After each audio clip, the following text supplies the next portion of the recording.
গভীর রাত। চন্দ্রনগর বনের ভেতরে থেকে নীল আলো জ্বলে উঠছে। চারদিকে নিস্তব্ধ, শুধু ঝিঝি পোকার ডাক। হঠাৎ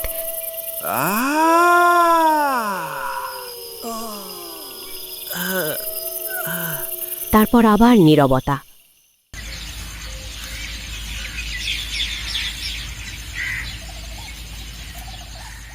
আরেকটা রাত কেটে গেল একা। এই জঙ্গলে শুধু আমি আর আমার অভিশাপ। মানুষ দেখলেই ভয় পালায়, কেউ একটু কাছে আসতে চায় না, কেউ জানতে চায় না আমি কেমন আছি, আমার মনে কি চলছে।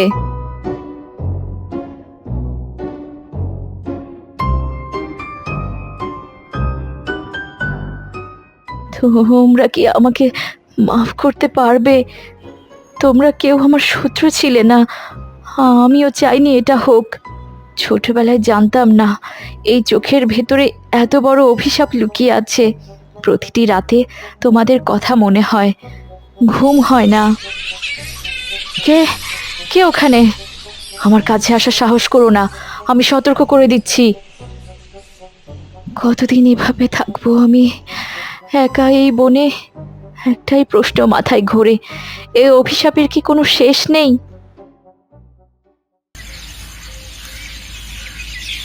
পরদিন ভোরবেলা গ্রামের তরুণ কাঠুরিয়া রাজন কাঁধে কুড়াল নিয়ে বনে ঢুকছে। তার মা অসুস্থ, ওষুধ কিনতে টাকার দরকার। প্রতিদিন একটু একটু করে বনের গভীরে যায় সে, কিন্তু আজকের দিনটা অন্যরকম হতে চলেছে।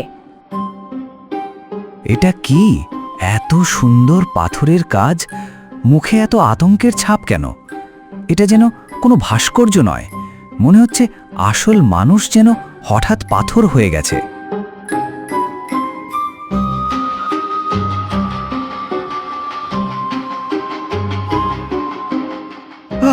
এরা সবাই পাথর হয়ে গেছে কিভাবে?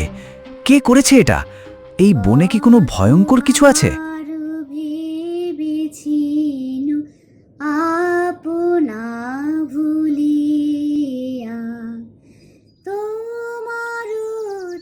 এত সুন্দর গান এই ভয়ঙ্কর বনের ভেতরে কে গাইছে এটা?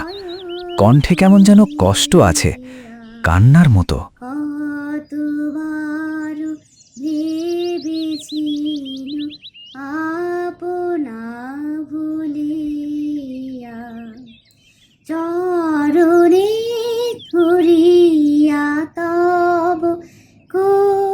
এত সুন্দর কেউ হয় এই গভীর জঙ্গলে একা কি করছে?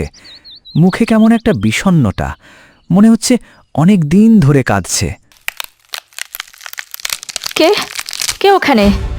এখনই চলে যাও, তোমার ভালো যদি চাও এখনই পালাও এখান থেকে। ভয় পেও না, আমি কোনো শত্রু নই।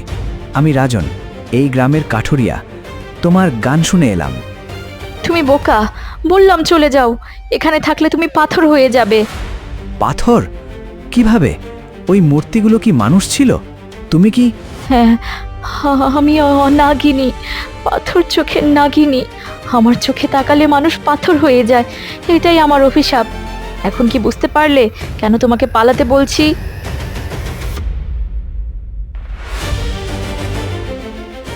আমি যাচ্ছি না। তুমি যদি আমাকে পাথর করতেই চাইতে এতক্ষণে করে দিতে, কিন্তু করনি। মানে তুমি ইচ্ছা করে কাউকে কষ্ট দিতে চাও না। তুমি কি পাগল? এই জঙ্গলে কেউ এভাবে বসে থাকে? পাগল কিনা জানি না, তবে ওই পাথর মূর্তিগুলোর মধ্যে একজন আমাদের গ্রামের রহিম চাচা 5 বছর আগে নিখোঁজ হয়েছিলেন। তার স্ত্রী আজও তার জন্য কাঁদে। আমি জানতাম না তারা কে। ছোটবেলায় এই শক্তির কথা আমি নিজেও জানতাম না।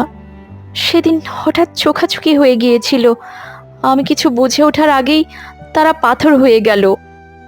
তুমি নিজে চাওনি এটা হোক, তাই না? না, কখনো চাইনি। প্রতিটি রাতের স্বপ্নে দেখি তাদের, ঘুম ভেঙে যায়। বাবা বলেছিলেন একটা পথ আছে, কিন্তু সেই পথ এত কঠিন যে মানুষ কেউ সাহস করে না। কি সেই পথ? বলো আমাকে। তুমি সত্যি জানতে চাও? হ্যাঁ, রহিম চাচাকে ফিরিয়ে আনতে চাই। তার স্ত্রীর কান্না দেখতে পারি না আর। নাগলোকের গভীরে একটি ফুল আছে, নাগমণি ফুল। হাজার বছরে একবার ফোটে, শুধু অমাবস্যার রাতে। সেই ফুলের রস এই পাথরদের জীবন ফিরিয়ে দিতে পারে, কিন্তু সেই ফুল পাহারা দেয় বিষের পাহাড়ের দানব। সে কখনো কাউকে ফুল নিতে দেয়নি। আমি যাব। তুমি বুঝছো না, ওখানে গিয়ে কেউ ফিরে আসেনি। তুমি একজন সাধারণ মানুষ। তুমি কি আমাকে চেনো? জানো আমি কি পারি আর কি পারি না? রাজন গ্রামে ফিরে আসে, কিন্তু সারাক্ষণ মাথায় ঘুরছে নীলাঞ্জনার কথা।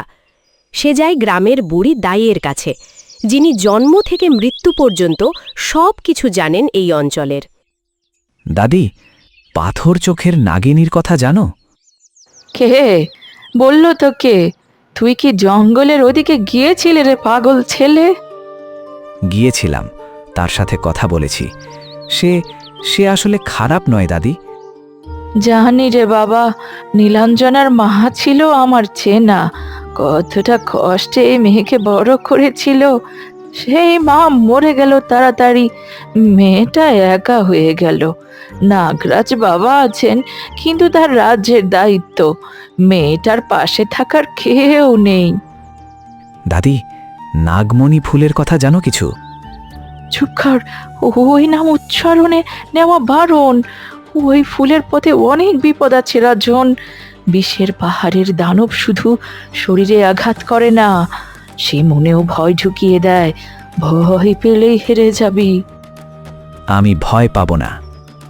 মুখে বলা সহজ, মনে রাখ একটা কথা, দানব সবচেয়ে বড় অস্ত্র হিসেবে ব্যবহার করে তোর নিজের ভেতরে থাকা ভয়কে। যা দেখবি সব সত্যি মনে করিস না।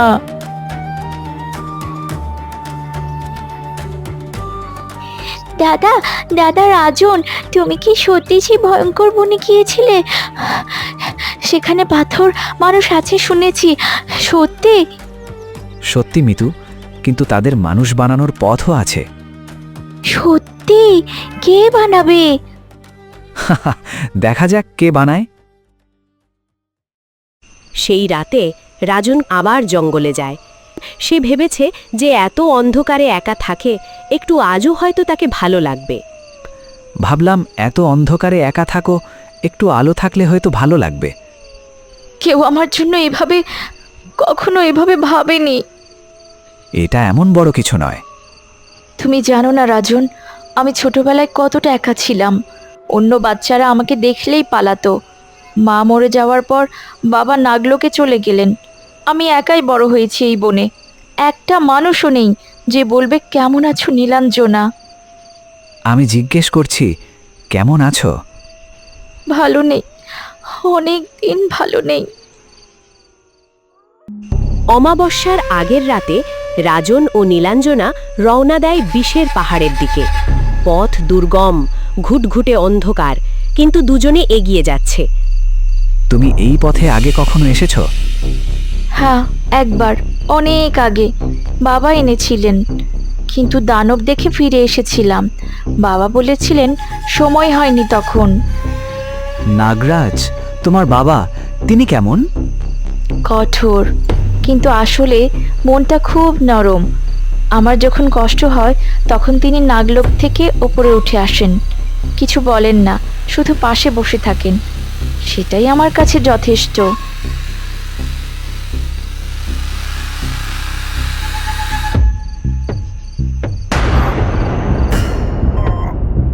নীলাঞ্জনা!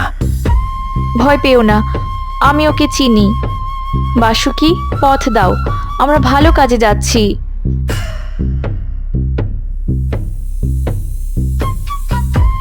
কি বললে ওকে? সত্যি কথা, সব প্রাণী সত্যি বোঝে, শুধু মানুষ মাঝে মাঝে বোঝে না। আমরাও বুঝি, একটু দেরিতে। বিষের পাহাড়ের চূড়ায় পৌঁছাতে পৌঁছাতে রাত গভীর হয়। অমাবস্যার আধার, কোনো চাঁদ নেই, শুধু সেই নীল ফুলের আলো। নাগমণি ফুল দূর থেকে জ্বলজ্বল করছে।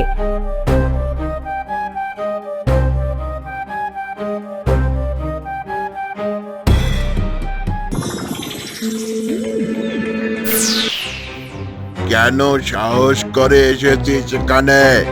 এই ফুল আমার, 1000 বছর ধরে পাহারা দিচ্ছি। অনেকেই এসেছে, কেউ ফিরে যায়নি। আমরা ফিরে যাব, এই ফুল আমাদের দরকার। ও, তোর সাহস আছে দেখছি। তাহলে দেখি কতটা সাহস। তুই এই নাগিনীকে কতটা বিশ্বাস করিস? পুরোপুরি। তাহলে দেখ, সত্যিটা দেখ। হঠাৎ দানব একটা মায়াজাল তৈরি করে। রাজনের সামনে ভাসতে থাকে এক দৃশ্য। নীলাঞ্জনা হাসতে হাসতে অনেক মানুষকে পাথর করছে, ইচ্ছা করে, আনন্দের সাথে। দেখলি তো ওই নাগিনী আসলে কে? তুই বিশ্বাস করেছিলি, কিন্তু সে তোকে এখানে নিয়ে এসেছে ফাঁদে ফেলতে। তুই পাথর হলে সে পালিয়ে যাবে। রাজন থমকে যায়। বুড়িদায়ের কথা মনে পড়ে, যা দেখবি সব সত্যি মনে করিস না। না, আমি বিশ্বাস করি না। কি? কেন বিশ্বাস করিস না? সব তো নিজের চোখেই দেখলি। কারণ আমি চোখে দেখিনি, মন দিয়ে জেনেছি। প্রতিটি রাতে একা কাঁদে যে মেয়ে, পাথর মূর্তিদের কাছে ক্ষমা চায় যে মেয়ে, সে এভাবে পাথর বানায় না। তুই আমাকে ভয় দেখাতে পারবি না। রাজন, নীলাঞ্জনা, ফুল ফুল নিয়ে যাও। না, তুমি ফুলের জন্য এসেছো, আমি এসেছি তোমার জন্য। পাথর চোখ, এটা আমার উপর কাজ করবে না নাগিনী। আমি পাথর হই না। জানি, আমি তোমাকে পাথর করতে আসিনি।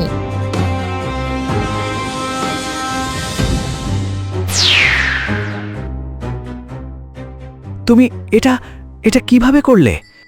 পাথর চুকি একমাত্র শক্তি নয় আমার। এসো, ফুল নিতে হবে।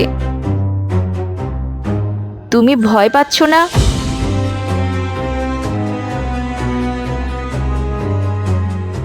ভোরের আলো ফোটার আগে তারা ফিরে আসে জঙ্গলে, হাতে নাগমণি ফুল। নীলাঞ্জনা রস তৈরি করে, একে একে পাথর মূর্তিগুলোতে ছিটিয়ে দেয়, মন্ত্র পড়ে। আর তখন একটা অলৌকিক ঘটনা ঘটে। আমি কোথায়? কি হয়েছিল আমার?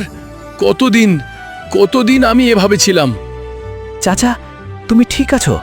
5 বছর হয়ে গেছে। আমার স্ত্রী, আমার বাচ্চারা? সবাই আছে, তোমার জন্য অপেক্ষা করছে। সেই নাগিনী, পালাও! থামো, ওই নাগিনী তোমাদের ফিরিয়ে এনেছে। তাকে ভয় পাওয়ার কোনো কারণ নেই।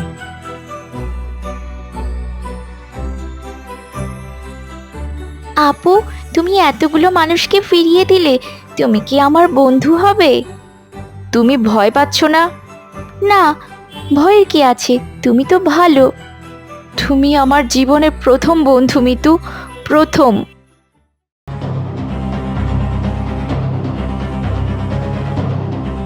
নীলাঞ্জনা একা যায় নাগলোকে, বাবার কাছে। সব বলে। নাগরাজ চুপ করে শোনেন, তার চোখে একটু আর্দ্রতা। বাবা, সবাই মুক্ত হয়েছে, কিন্তু একটা কথা তোমাকে জিজ্ঞেস করতে চাই। এই অভিশাপের কি সত্যিই কোনো শেষ নেই? আছে।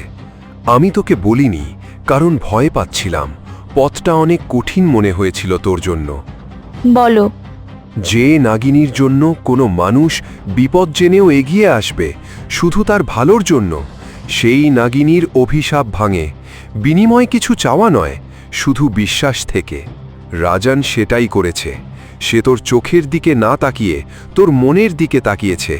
তোর অভিশাপ ভেঙে গেছে নীলা। বাবা, বাবা, আমি মুক্ত।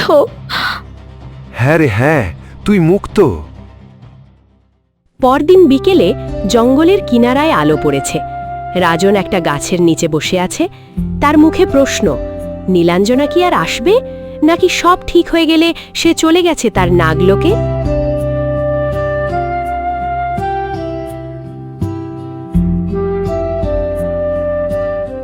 তোমার চোখ নীল আলো নেই। অভিশাপ ভেঙে গেছে। বাবা বললেন তোমার কারণে। আমি কি করলাম? তুমি তো সব করলে। তুমি বিশ্বাস করেছিলে, সবাই যখন পালিয়ে গেছে তুমি থেকেছিলে, এটুকুই যথেষ্ট ছিল।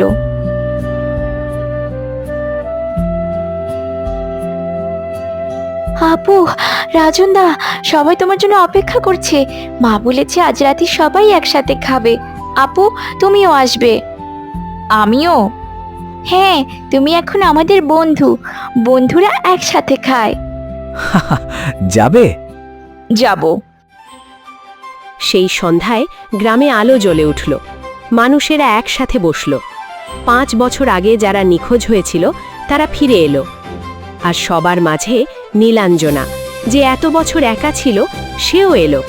এই প্রথমবার মানুষের মাঝে বসে সে হাসল।